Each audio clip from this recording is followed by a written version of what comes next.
Salut à tutti, très heureux de vous retrouver pour cette nouvelle semaine de Stret et Piazzette sur la page Facebook France Bleu RCFM. Nous sommes cette semaine dans le Nebbio. Nous allons visiter quelques beaux villages de cette micro-région. Nous allons aller à la rencontre de ses habitants et des acteurs donc, qui font vivre le Nebbio. Direction, sans plus tarder, Casta, au cœur de la Griade, et retrouver une jeune vigneronne passionnée. Elle a tout juste 23 ans. C'est Marie-Charlotte Pinelli qui nous attend dans son vignoble.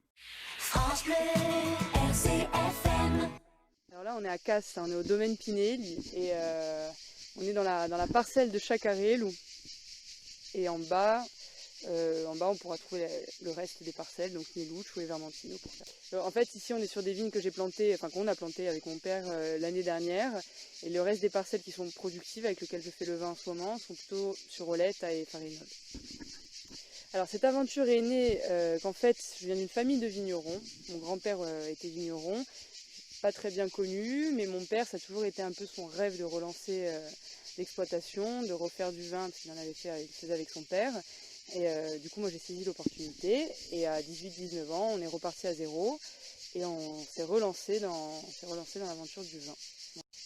En vérité, après mon bac, j'ai fait un an à la fac. En parallèle, mon père avait récupéré une parcelle de muscat. Quand je suis rentrée, on a commencé par faire que du muscat. Les 2 premières années, on a fait que du muscat. Très progressivement, on a commencé à faire du rosé, puis du rouge. Et cette année, on sort notre premier blanc. Alors nous, on vendange manuellement, on fait tout à la main. On remonte au domaine, on presse. Donc pour ce qui est du rosé et du blanc, on travaille avec un pressoir vertical traditionnel. On presse et on met directement en cuve qui sont thermorégulées.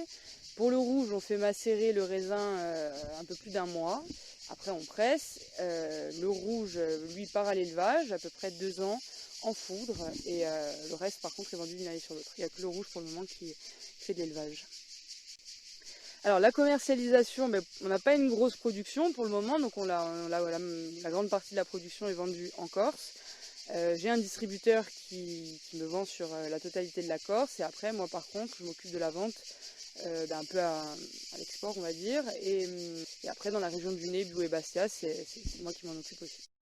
L'avenir, je sais pas parce que bon on a vu qu'on ne savait pas trop de quoi demain pouvait être fait donc c'est dur on ne sait pas en vérité, mais nous on sait qu'on n'a pas envie d'avoir une très grosse exploitation, on va rester un peu, on va rester à échelle humaine. Après, là voilà, on a des oliviers centenaires, on a des oliviers qu'on va pouvoir greffer, donc pourquoi pas faire de l'huile d'olive, créer tout un univers autour du vin pour recevoir les gens, enfin voilà, un domaine agricole avec plusieurs choses à proposer.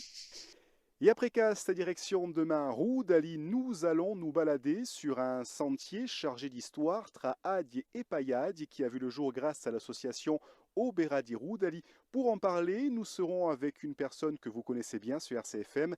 Il est accompagnateur en montagne, c'est François Tomasi qui nous emmènera donc nous balader sur ce sentier tra Adie et Paiadi. À demain donc dans Stret et Piazzette et toujours dans le Nebbio.